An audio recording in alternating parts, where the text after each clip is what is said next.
ఇవాళ ఏదైతే press meet one Medihub మరియు ఐక్యతా ఫౌండేషన్ కొలాబరేషన్లో త్వరలో ఈ మెడికల్ క్యాంప్స్ చేయబోయేదానికి ఏదైతే ప్రెస్ మీట్కి విచ్చేసిన వివిధ మండలాల నుంచి చారగొండ, కడ్తాల్, వెల్దండ మండలం నుంచి వచ్చేసిన జర్నలిస్ట్ అన్నలకు, బ్రదర్స్కి, మిత్రులకు అందరికీ కూడా నా నమస్కారాలు.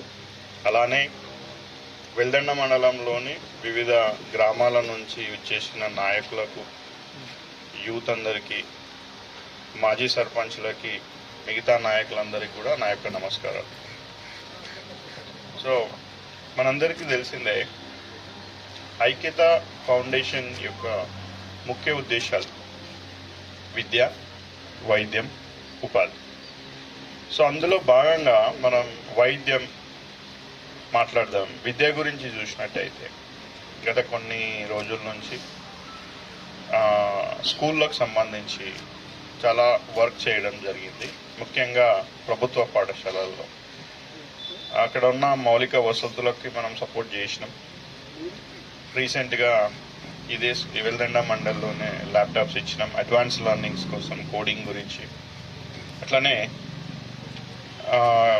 కొన్ని స్కూళ్ళల్లో మనం ఆల్రెడీ బెంచెస్ కానీ, వాటర్ ప్లాంట్స్ కానీ, అలానే వాలంటరీ టీచర్స్ని కూడా మనము హైర్ చేయడం జరిగింది కొన్ని స్కూళ్ళల్లో.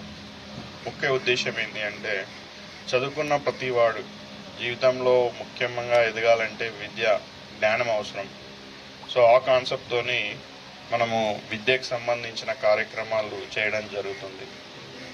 ఇక వైద్యం, సో మెయిన్ అంటే మనం ఇవాళ మాట్లాడుకునేది సబ్జెక్ట్. దానికన్నా ముందు ఎంప్లాయ్మెంట్ ఏదైతే ఉందో, నిరుద్యోగ యువత కోసం మనం గత 3 సంవత్సరాల నుంచి వివిధ జాబ్ మేళాలు చేయడం జరిగింది. నిరుద్యోగ యువతకు నైపుణ్య శిక్షణ ఇవ్వడం జరిగింది.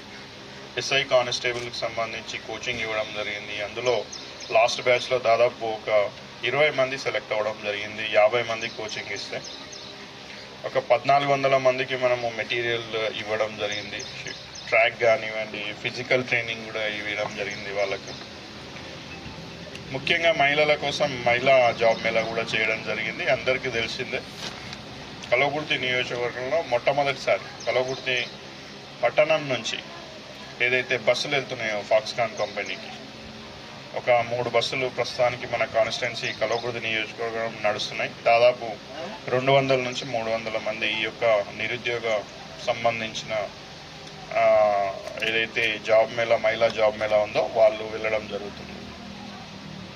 ఇక వైద్యం మీద మనం రకరకాల పనులు ఇప్పటివరకు చేయడం జరిగింది. అందులో ముఖ్యంగా 2023 జనవరిలో 9 అంబులెన్సులు, కల్వకుర్తిలో 6, ఆ మంగల్లో 3, కల్వకుర్తి నియోజకవర్గానికి 9 అంబులెన్సులు మనం అత్యవసర పరిస్థితులలో ఎవరైతే పేదవారు ఉన్నారో, ఎవరైతే ఆ టైంలో డబ్బులు లేని వారు ఉన్నారో వారందరికీ ఉపయోగకరంగా ఉండాలని ఆ రోజు ఒక 9 అంబులెన్సులు మనం ఇవ్వడం జరిగింది.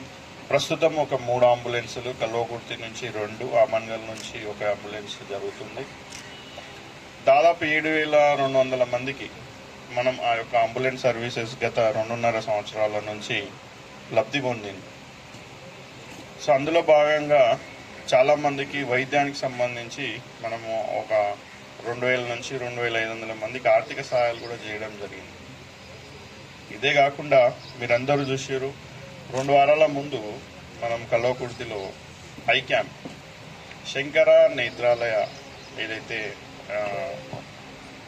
ప్రసిద్ధమైన కంటి ఆసుపత్రి మన ఇండియాలో ఉందో చెన్నైలో, వాళ్ళకి సంబంధించి దాళ్ళతోని కొలాబరేట్ అయ్యి మనం ఒక 3 క్యాంపులు